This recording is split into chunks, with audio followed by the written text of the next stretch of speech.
Good morning. I'm Matthew Avery and I'm the Director of Research for Thatcham Research. I'm also a board member for NCAP. That's the European New Car Assessment Programme. And we've been successfully crash testing cars and informing the consumer about safer choices for over 20 years. And I'm going to be talking to you today about safer and greener cars and the work of NCAP. Now, who are we? Well, we're a pan-European organisation, nothing to do with governments directly, so we're quite independent. So in this Brexit world, we can still operate independently. And we're a mixture of motor clubs, people like ADAC. We're a mixture of some governments like the UK Department of Transport, the Swedish government, some motor clubs like FIA, and also insurers represented by Thatcham Research. And we collectively work together to improve European vehicle safety. And it was a journey that was begun by the UK Department of Transport in 1997. And since then, we've had various different members join, offering new approaches to vehicle safety and pushing forward, so we can now safely say that we have the safest vehicles on the planet in Europe. So how does that work? Well, consumer testing creates a market for safety. And it obviously begins with the vehicle manufacturer and the vehicle manufacturers engaging in the process and making safer cars. But by producing information for the consumer, we produce the information that obviously enables consumers to make safer choices, and that's well within the eye of the vehicle manufacturers. So they know that their vehicles will be publicly tested, and those test results will be available in the media. And obviously that drives them via marketing pressure to improve safety standards. So it becomes a virtuous circle. So the vehicles we test, and we test about 50 vehicles a year, are tested independently, but they're supported by the vehicle manufacturers. So often the vehicle manufacturers will either supply vehicles for us, or we'll work with the vehicle manufacturers to supply those vehicles. But at all times, it's independent. We test the vehicles at our own independent labs.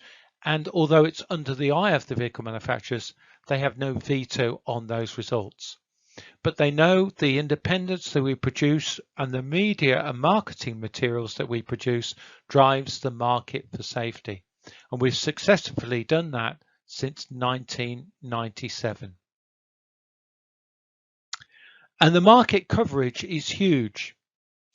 About 75% of all the vehicles on the market have a valid 5-star rating. So 75% of the vehicles on our roads have a 5-star rating. About another 16% sold have a 4-star rating, with 3 stars being 7%.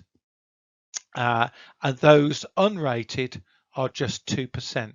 So about 98% of the vehicles on the road have a valid rating. That's 98% of passenger cars have a valid rating. And that's a very, very strong position to be in. So most of the cars that people are driving or choosing have a valid NCAP rating. So what do we do? Well, we do a mixture of what we call passive safety testing, which is crashing cars into barriers, which is always fun, or we do active safety testing. So for passive safety testing, these tests have evolved over the past 20 years. And our first test was our offset deformable test here on the left-hand side. And we introduced that in 1997. And that was recently replaced just used this year with a mobile progressive deformable barrier test. So initially we were taking a vehicle 40% overlap straight into a solid wall with a deformable barrier placed on the front. That's been replaced for something more realistic, where the mobile barrier is moving against the front of the vehicle. So in effect, we do a front end car to car crash. And this drives manufacturers to not improve the passive safety of the vehicle, but also to drive compatibility. So we make the whole vehicle safe, and we make it not only safe for you and the passenger vehicle, but also make it safer for the vehicle, the opposing vehicle. And that change we made in 2020. We also do a full width barrier test. That's into a rigid barrier. And that's because we want to really test the restraint system on the vehicle. So this test really drives manufacturers to not only produce a structure which deforms and absorbs energy, one of the things to protect people in a collision, but it also encourages manufacturers to fit restraint systems, and restraint systems for different morphologies, so different sizes of people. That's especially important in the rear, where you may be carrying children, or you may be carrying older people who have more vulnerable structures. We also do a side crash. That was again updated this year in 2020 to be more representative of the sort of partner vehicles we might get on our fleet. And since 2001 and the beginnings of the 5-star rating, we introduced a pole collision. This creates the most dramatic crashes, creates the most intrusion, but it drives manufacturers to produce countermeasures, including curtain and side impact airbags. We introduced driver assistance systems way back in about 2007 when we began looking at electronic stability control.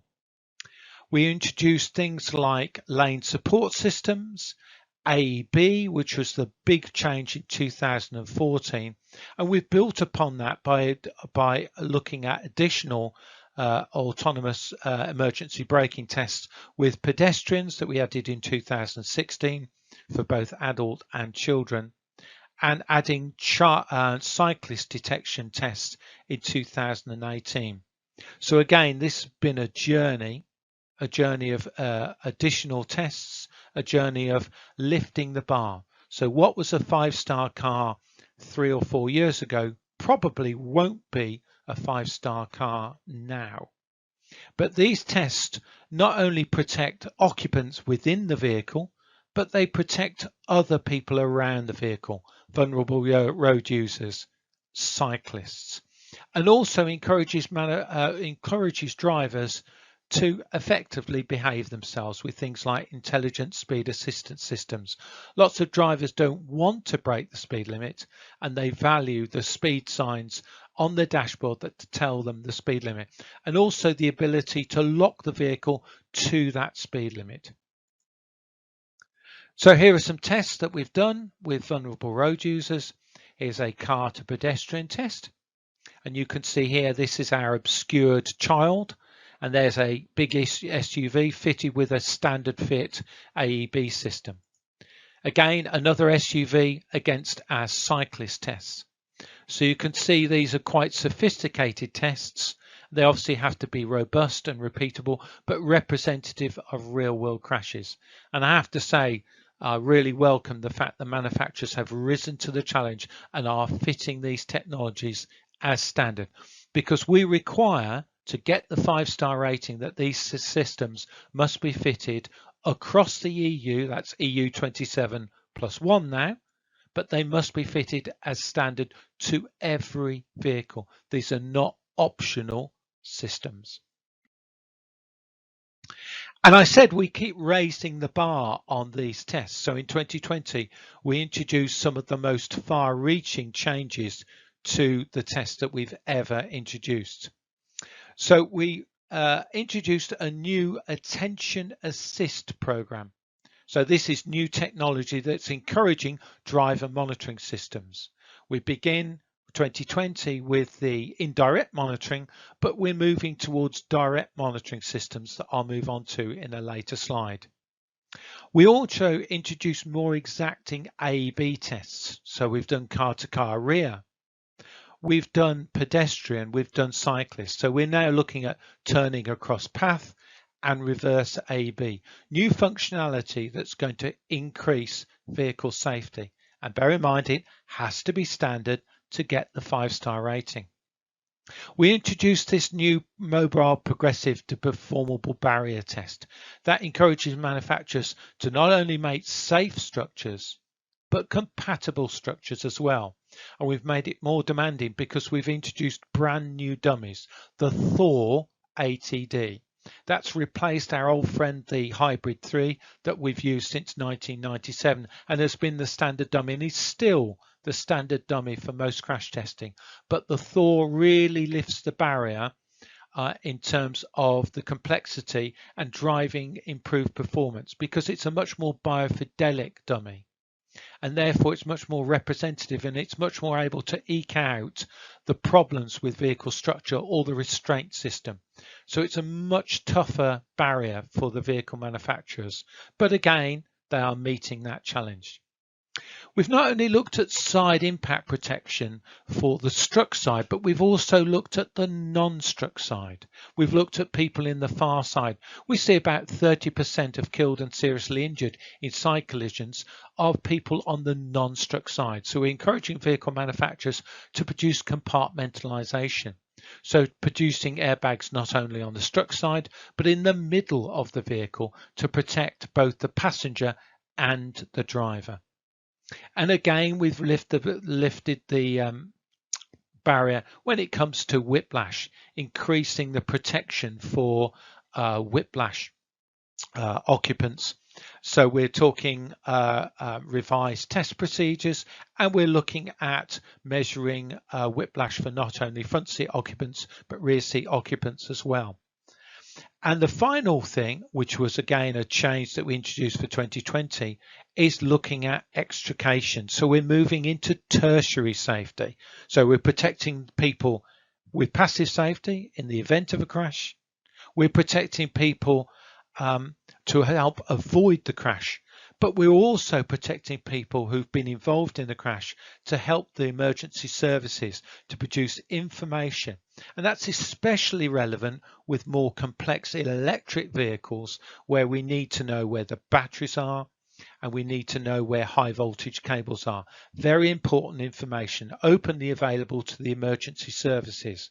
So again, another big development, again, increasing safety to make sure our road users, our vehicle drivers, our car drivers are better protected than ever before and are the safest on the planet.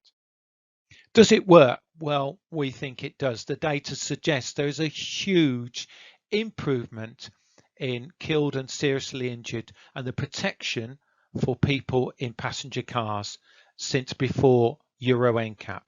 So just looking at the figures from 1995 to 2004 and then moving on to 2014, we see 86% reduction in fatality risk. And also data for the UK suggests there's something like a 65% reduction in killed and seriously injured in vehicles for passengers in vehicles compared with vehicles pre-1997. So we believe we are making a very worthwhile change and protecting not only people in vehicles, but also people outside vehicles. So it's important we keep moving the barrier forward, and it's important we keep communicating those movements to the vehicle manufacturers. And so in terms of that strategic planning, one of the most important facts is our strategic roadmap. And we publish this every few years, and we're currently working on the 2025 roadmap. So this is all the tests we're doing up to 2025, and we're currently authoring the 2030 roadmap. Now, this will be a highly valuable and highly sought after document by the vehicle manufacturers. So we're currently thinking, what do we need to do between 2025 and 2030 to make vehicles even safer, to protect more and more road users? So for the 2020 to 25 roadmap, we're introducing new tests. Some of those I've raised. The mobile progressive deformable barrier test. I mentioned vulnerable road users and backover, all tests that we've introduced. We're also looking at new things. So for 2023 now, not 22, but 23, we're looking at automatic emergency steering and AEB for head-on. We're looking at AEB for junctions and crossings as well, as we continue to move the bar forward. And we're also looking at assisted and automated driving. So the testing of automation has been a major part of the work that we've been doing over the past few years. And in 2020, November 2020, we introduced our first ratings for assisted driving technologies. The important part of assisted driving technologies is we're looking at 3 key elements, and it's the balance of those elements that's so key. So we're looking at driver engagement, and we're looking at how much is the driver engaged in the driving task, because this is assisted driving. This is about supporting the driver, and there must be a balance between assisting the driver, giving them the feeling that they're being supported, but not taking over from the driver. This is not automated driving, and some manufacturers don't quite provide the right balance. So the best vehicles we've seen, like the Audi, BMW and Mercedes GLE, provide very good support. Even mainstream vehicles like the Ford Kuga gives good support. Some vehicles that are expected to provide good support, like our friend the Tesla, the support is probably not as good because it's not balanced. There is too much support and not enough driver engagement. So we feel that the Tesla probably isn't the best when it comes to driver assistance. And we produced a grading that goes with that. Moving forward, we're looking at new technologies, driver monitoring systems. Now, I mentioned the inattentive driver and the importance around that. And this for us is the next big technology, looking at direct monitoring systems. And here are some early tests. Here is one of our engineers using a mobile phone whilst driving on the test track, and the vehicle reminding her because it's got an onboard driver monitoring system that's looking at whether she's attentive or not. And here is a colleague, many of you all know, and again, he would say that I overwork him, and because of his overwork, there he is, he's becoming drowsy, and he's driving on the test track, he's closing his eyes, and again, the driver monitoring system is seeing that and waking him up, telling him to stay alert, telling him he needs to take a break. So these are new direct monitoring tests that we're introducing. These new technologies are very, very important. They're part of our assisted driving ratings. They will have to be a very important part of automated driving, but they're also technologies that are working 24/7 to keep drivers' eyes on the road, to remind them that they are the most important part when driving in terms of keeping vehicles safe. So we begin automated driving, and we're beginning that work this year. We're looking at the first iteration of automation that may come to UK roads in later this year. We're concerned that ALKS, Automated Lane Keeping Systems, which is the first iteration, has limitations. It can't change lanes. It can't find safe harbour. And can it identify UK road signage? And from the insurer perspective, and obviously that's the background I come from, we feel that AUX should not be regarded as automated driving. We see it as an extension of assisted driving. And to help identify the requirements for safe automated driving, Thatcham and the ABI have worked together to identify 12 key attributes around driver support systems, around safe driving, around that driver monitoring that I mentioned. What secondary tasks can be allowed? How do you start and how do you stop automation? How good is the collision protection? How cyber resilient is a system? What about collision data? Is that available? And how sustainable it is? How repairable? How long will these systems last? So looking at automated lane keeping systems, what do we think? Well, only 2 of those 12 criteria would be addressed by an AUX system. So that's why we don't see that AUX systems should be regarded as being automated. We see them as an extension of assisted driving. But Thatcham and NCAP will be working on test procedures to rate these systems going forward. Now, what about other vehicles? Well, we've begun work again on new vehicles, looking at commercial vehicles. This is looking at vans. And here's an interesting comparison. So here's a Nissan vehicle from 2019. Of course, a 5-star vehicle. Nissan tend to do very well in our ratings when it comes to passenger cars. And all of these technologies, these driver assistance systems, are all standard. They have to be to get that 5-star rating. So across the EU and the UK, standard safety. Look at their best-selling van, the NV400. It has none of this as standard. Only a driver airbag, not even a passenger airbag, and no seatbelt reminders. But most of this technology is not available, even as an option. This is a very bad situation, and we feel that vehicle manufacturers really must rise to the challenge. And if they can fit this technology on a passenger car, they can fit it on their vans as well. So we introduced these ratings in 2020, in December last year, and we'll continue to do that. And we produce a star rating system, or a rating system that's different to the star rating system. So our rating system for vans is a platinum, gold, silver, bronze. It's a certificate. And so we allow vehicle manufacturers to present vehicles for our test ratings and earn the certificate of safety. And we will continue to test these vehicles. Most of the vehicles we tested were silver or bronze. We had very few gold, and we had no platinum. And there were far too many not recommended vans. So it's important that we look at not only safety of passenger cars, but also move into vans.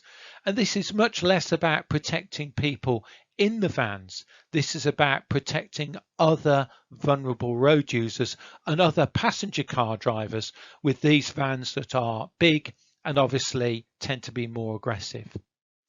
And we won't stop there. We're also looking at commercial vehicles, medium and heavy trucks, again following the safety labels, both for cities and for highways, new ways that we introduce safety. Now, the passenger market is changing, as you know, and the passenger market has changed over the past 10 years, and there are growing segments. So we're seeing lots of segments in decline, like the super mini section, the MPVs that we always used to want at the turn of the century. Now they're in decline. The growing sector, the lower medium sector, and especially the dual purpose vehicles, the SUVs and the crossovers, they've had massive increase in the UK and across Europe. So a lot of the vehicles we're now testing in Euro NCAP are these crossover vehicles, vehicles like the Nissan Qashqai. That's where the market is today. That's what we're testing. But also there's a big change in vehicle design and platform design. Of course, we're moving more towards electric vehicles and pure electric vehicles.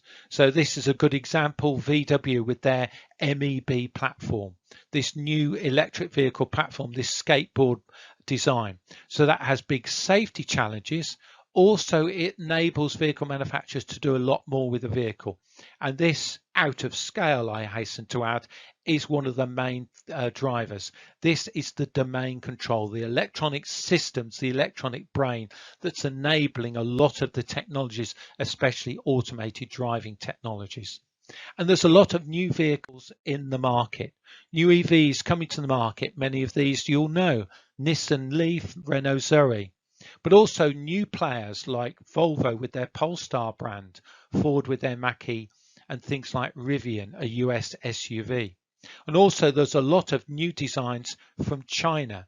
These are markets that are new, and vehicle manufacturers like the Chinese are coming to our market with new designs and new vehicles we've never heard of. But again, they're contacting Euro NCAP to tell us these vehicles are coming to the market.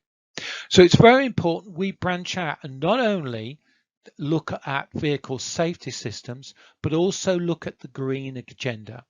And we've introduced something brand new called Green NCAP.